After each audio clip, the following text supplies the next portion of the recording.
मुंबई गुदमरतेय आणि आपणही. कारण एखाद्या गॅस चेंबर सारखं संपूर्ण शहर बनतंय. इथे जितका वाईट EQ आहे तितक्या जास्त रिअल इस्टेटच्या प्राइसेस. आपल्या डोळ्यात देखत मुंबईची दिल्ली होतेय, पण सत्तेत असणाऱ्यांपासून तुमच्या आमच्यासारख्या लोकांना काहीच फरक पडत नाही असं दिसतंय.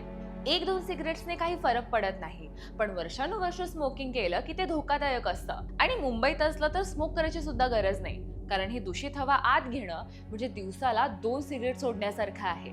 कुलाबा, वांद्रे, वरळी सारख्या जागा जिथल्या रिअल इस्टेट प्राइसेस तिथल्या उंच इमारती सारख्या गगनाला भिडल्या आहेत, तिथे तर हा एअर क्वालिटी इंडेक्स सर्वात वाईट आहे. इंग्रजीमध्ये एक म्हण आहे, out of site out of mind.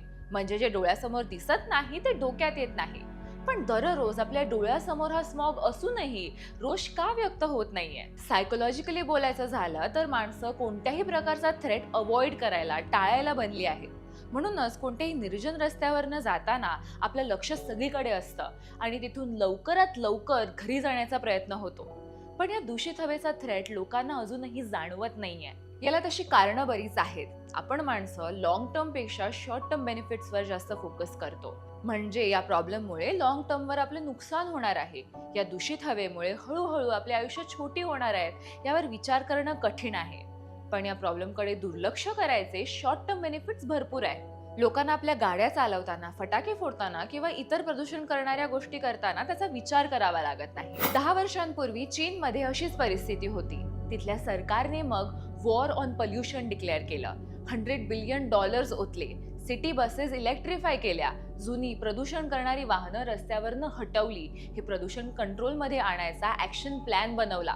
आणि गेस व्हॉट, ते सक्सेसफुल झाले. मग हे इथे का होऊ शकत नाही? शहरातल्या गरिबांना त्यांच्या पुढच्या जेवणासाठी स्ट्रगल करावा लागतोय. मग खराब हवेचा विचार करणं अशक्य आहे.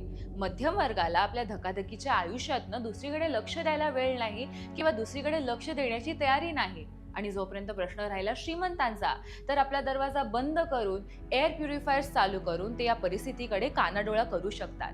पण येत्या भविष्यात जेव्हा हा प्रॉब्लेम अजून गंभीर होईल, तेव्हा तिथे कोणताही भेदभाव होणार नाही. श्वास सगळ्यांचाच जाईल.